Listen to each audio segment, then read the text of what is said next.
Your dictation will start in 3 seconds. 3, 2, 1. Sir, the bill was referred by the Lok Sabha on the 15th November 2010 to a select committee of 15 members of the House.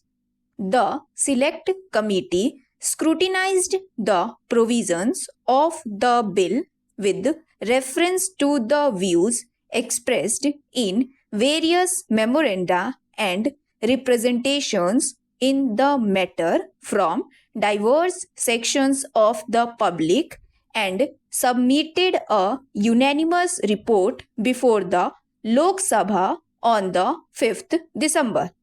In the bill, as reported by the committee, two sets of amendments have been made in Clause 3 thereof, and the substantive provisions in Clause 4 have been modified, which I shall refer to later. The amended bill, as reported by the committee, was passed by the Lok Sabha without any further amendments on the 14th December. Sir, I shall now proceed to explain in brief the purpose of the bill, the salient features of the main provisions, and the amendments made by the Select Committee. As the House is aware, the Finance Acts of 1999 and 2010 have effected a change in the previous system of taxation of profits of companies and the dividends distributed by them. Previously, shareholders were given credit in their assessments on their dividend income for income tax at the rate applicable to companies, as it was deemed that the income tax paid by the company on the profits distributed by it was a payment on behalf of the shareholder. Under the revised scheme of taxation, this legal fiction has been abolished, and therefore shareholders are no more entitled to receive credit for the income tax paid by the company in respect of the profits distributed by it.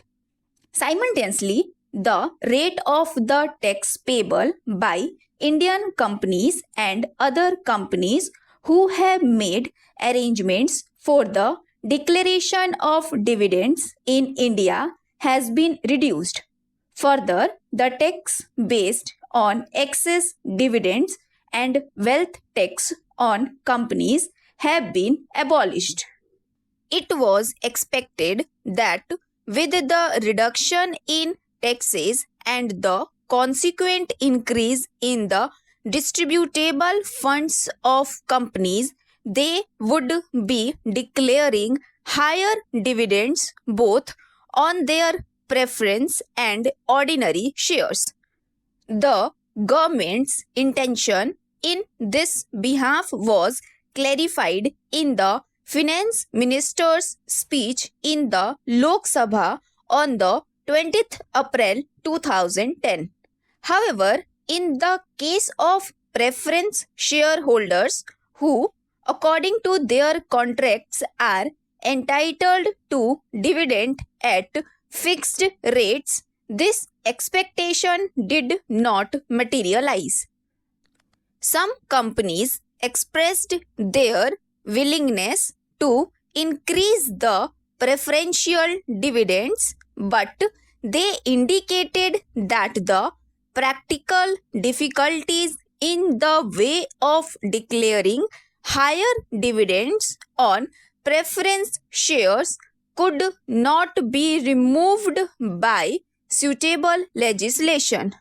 In these circumstances, it became necessary to undertake this legislation. The bill provides for a minimum increase in the stipulated dividends on preference shares issued and subscribed for before 1st April 2010, leaving it again to individual companies to pay higher dividends by adopting the usual procedure in this matter. The quantum of increase, as said down in clause 3 of the bill before its amendment by the select committee, was 25% of the stipulated dividend on preference shares free of income tax, that is, shares on which dividend is payable without any reduction by the company for its own income tax, and 7% on shares the stipulated dividend on which is subject to a reduction by the company on account of its own income tax. The select committee have raised the quantum in the case of preference shares free of income tax from 25 to 30%, and consistently with this, they have also enhanced the rate of increase on preference shares. In recommending a further increase in preferential dividends, the select committee had to take into consideration two contrary views on the issue. In several representations, it was pleaded that the quantum of increase should be raised as high as 42%, whereas in some other representations, the view taken was that the increase already specified in the bill was adequate and that it should be left to the decision of the companies to pay any higher dividend.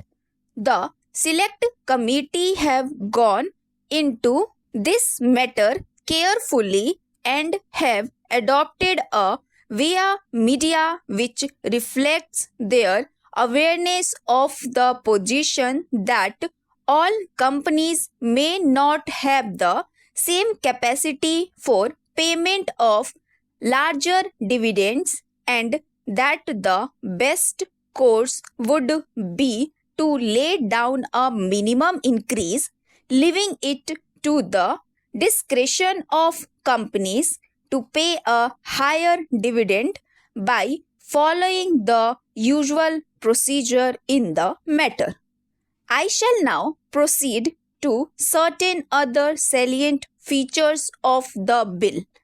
In regard to companies whose profits are only partly chargeable to tax, the rest being exempt, clause 4 of the bill as it stood before its amendment by the select committee provided that such portion of the dividend which was attributable to the taxed profits of the companies would be increased.